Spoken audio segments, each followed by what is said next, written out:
मुलांच्या हाताला काम भेटलं पाहिजे म्हणून आपल्या बाजूलाच असलेल्या बागलपार्टीमध्ये आपल्या सर्कलमधल्या 150 एकरमध्ये आपण प्रपोज केली. त्याच्या माध्यमातून 5000 तरुण पोरांना या विभागातील रोजगार मिळण्याचं तिथे एक मोठं ठिकाण होणार आहे.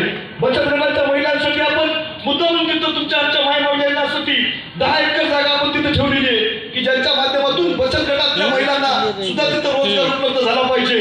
त्यांना तिथं व्यवसायासाठी प्रोत्साहन भेटलं पाहिजे. सीएमईजीपीच्या माध्यमातून असू द्या, पीएमईजीपीच्या माध्यमातून असू द्या, वेगवेगळ्या मुद्रा लोनच्या माध्यमातून असू द्या, वेगवेगळ्या माध्यमातून असू द्या, त्यांना तिथं कर्ज उपलब्ध झालं पाहिजे. आणि किमान या विभागातील आणि यातल्या 5000 तरुण पोरांना प्रत्यक्ष रोजगार असू द्या, 500 नवे उद्योजक तयार करण्यासाठी आपण या एमआयडीसीच्या माध्यमातून आपण काम करत आहोत. मी तुम्हाला एवढं सांगतोय की विरोधाच्या बाबतीत मला बोलायचं नाही.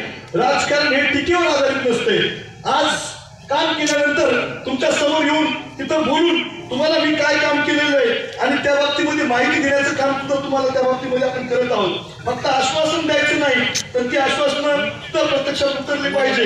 सत्तेवर सत्तेवर आहेत आणि त्यांना कोणत्याही बाबतीमध्ये समाजसेवेच्या बाबतीमध्ये कोणताही प्रश्न नाही. कोणताही काम त्यांनी जर एखादं करावं, तुम्ही आणि त्यांच्यामध्ये राजकारण करत असताना फक्त प्रत्येक गावात जाऊन आता टीका करण्याचं काम काही मंडळी करत आहेत. 10 वर्ष लोकांशी काही संपर्क नाही ठेवला.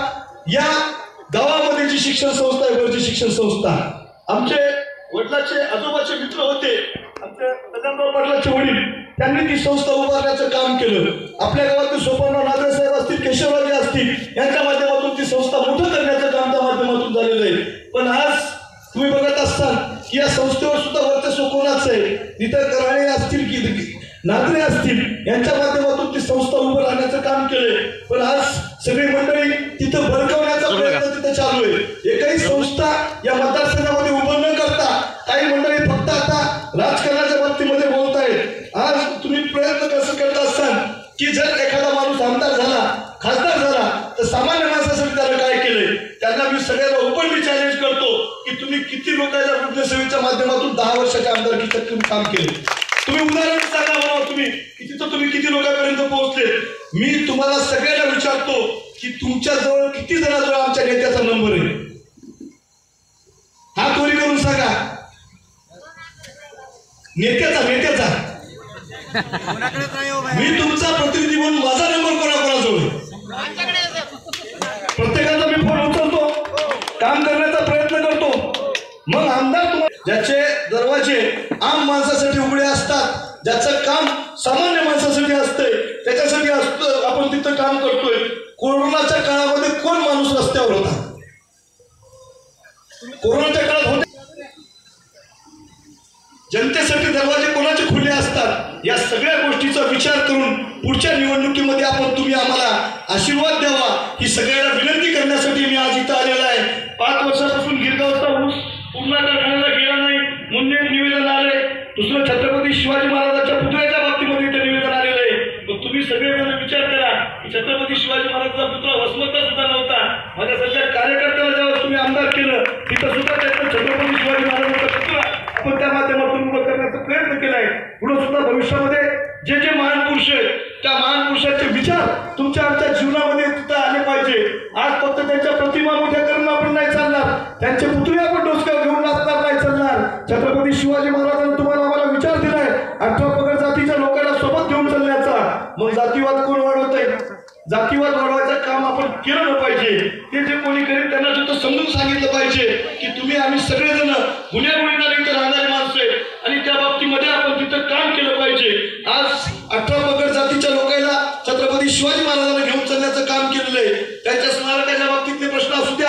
आज आम्ही डॉक्टर बाबासाहेब आंबेडकर वसमतला तिथं त्यांच्या सुशोभीकरणासाठी तिथं सुद्धा आपण निधी उपलब्ध करून देण्याचं काम केलेलं आहे. तुमच्या आमच्या सोयाबीनच्या अवरेजवर, कापसाच्या अवरेजवर तुमचे आमचे विद्यार्थी तिथं तलाठ्याची परीक्षा असू द्या, पोलीस भरती असू द्या, MPSC असू द्या, UPSC असू द्या, पुण्या मुंबई सारख्या ठिकाणी तिथं करावं लागते.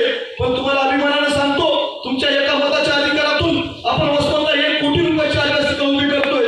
सगळ्या जगातील पुस्तकं तिथं उपलब्ध करून देण्याचं काम असू द्या. तुमच्या आमच्या शेतकऱ्याच्या, शेतमजुराच्या, तुमच्या बहुजन समाजाच्या मुलांसाठी आपण या अभ्यासिका उभं करतोय की ज्याच्या माध्यमातून जी क्लासेस पुण्या मुंबई सारख्या मेट्रो सिटीमध्ये असतात, संभाजीनगरमध्ये असतील, नांदेडमध्ये असतील, ती क्लासेस आपण वसमतला उभं करण्याचा प्रयत्न करतोय. विद्यार्थ्यांसाठी काम करतोय, आपण शेतकऱ्यांसाठी काम करतोय, बहुजन समाजासाठी काम करतोय, तरुणांसाठी काम करतोय, महिलांसाठी काम करतोय.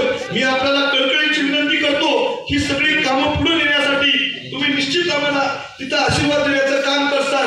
आम्ही सुद्धा तिथं हे सगळं काम करत असताना आपल्या बाजूलाच कुरुंद आहे.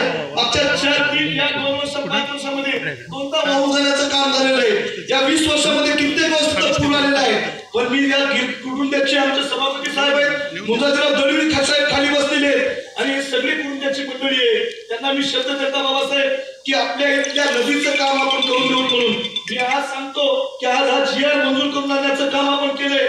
आपण तिथं 33 कोटी रुपयाचा निधी आणलेला आहे की ज्याच्या माध्यमातून नदी खोलीकरण असेल, सरळीकरण असेल, एवढं मोठं वाढत असलेलं कुरुंदा गाव तिथल्या तिथं अंडरग्राऊंड ड्रेनेज असतील, रस्ते असतील, यासाठी 33 कोटी रुपयाचा निधी आणलेला आहे. आज किनवळ्याचे आमचे सौरभ जाधव आणि त्यांची सगळी मंडळी इथं आहे. त्या गावाला सातत्यानं पुराचा धोका तयार होत होता. त्या दिवशी मंत्री आणि रायदास पाटील यांना आपण आपल्या मतदारसंघामध्ये आणलं. 2 कोटी रुपयाची पूर संरक्षण भिंत आपण त्या गावामध्ये मंजूर करण्याचं काम केलेलं आहे. आमचे देवदासराव वाघीचे सरपंच इथं बसलेत, माझी पंचायत समिती सदस्य, त्यांच्या गावामध्ये 1 कोटी रुपयाची संरक्षण भिंत आणण्याचं काम आपण त्या माध्यमातून केलेलं आहे. या मतदारसंघातील प्रत्येक तीर्थक्षेत्राला आपण तिथं निधी आणण्याचं काम केलेलं आहे. पण त्याचा उपयोग राजकारणासाठी, निवडणुकीसाठी न करता लोकांच्या सेवेसाठी करण्यासाठी आपण सगळे काम करत आहेत. मी आपल्याला कळकळीची एक विनंती करतो, या सभेला आपण इथे प्रत्येका सभेला उपस्थित नाही तर आपण एका परिवर्तनाच्या प्रवासाला सुरुवात केली आहे. हा जन आशीर्वाद यात्रेचा उद्देश केवळ एकच आहे, तुमचा आशीर्वाद घेऊन, तुमच्या मनातील विचार जाणून, तुमच्या सेवा करण्याचे आपले कर्तव्य पार पाडणं, यासाठीची ही सभा आहे. मी फक्त एक नेता नाही, मी तुमच्यातलाच एक आहे. तुमच्या समस्या, तुमच्या गरजा, तुमच्या अपेक्षा हेच माझे मुद्दे आहेत आणि मला ठाम विश्वास आहे आपण सगळे एकत्र आलो तर कोणतीही आव्हान आपल्या मार्गात अडथळा ठरू शकणार नाही. आपल्या मेहनतीचं, आपल्या संघटनेचं, आपल्या विश्वासाचं, आपल्या निश्चयाचं फलित लवकरात लवकर आपल्यापर्यंत मिळेल. आम्ही तुम्हाला विनंती करतो, या परिवर्तनाच्या प्रवासामध्ये तुम्ही आमच्या बरोबर राहा. तुमचा पाठिंबा, तुमचा आशीर्वाद हेच माझं बळ आहे. आपण आपल्या मतदारसंघाला, आपल्या भागाला विकासात पुढे नेऊ शकतो, विकासाच्या मार्गावर आणू शकतो आणि आपल्या सर्वांसाठी एक उज्ज्वल भविष्य निर्माण करू शकतो. हे ध्येय आपल्या प्रत्येकाच्या हातात आहे. आज मला खात्री आहे तुम्ही सर्वजण माझ्या बरोबर आहात. आपल्या प्रेमामुळे आणि आशीर्वादामुळे आपण हे नक्कीच सगळं साध्य करू शकतो एवढं या ठिकाणी निश्चित बोलतो. व अजून आपण जे काही निवेदन दिले, आंबेडकर नगर गिरगाव येथे संविधान सभागृहाच्या बाबतीमध्ये आपण बोलताय. आपण वसमतला 15 गुंठे जागा उपलब्ध करून दिलेली आहे आणि 1 कोटी रुपयाचे संविधान सभागृह आपण केंद्र सरकारच्या माध्यमातून मंजूर करायचं काम तिथं करतोय. निश्चित आपल्या इथं समाज खूप मोठा असल्यामुळं भविष्यामध्ये आपण तिथं संविधान सभागृह असू द्या, छत्रपती शिवाजी महाराजांच्या स्मारकाच्या बाबतीतला असेल आणि उसाच्या बाबतीतले प्रश्न असू द्या, घरकुलाच्या बाबतीतले प्रश्न असू द्या, हे सगळे प्रश्न सोडवण्यासाठी तुमच्या कुटुंबातील सदस्य असल्याप्रमाणे, तुमचा मुलगा असल्याप्रमाणे, तुमचा भाऊ असल्याप्रमाणे भविष्यातही मी काम करेल एवढंच या ठिकाणी बोलतो. आयोजकाच्या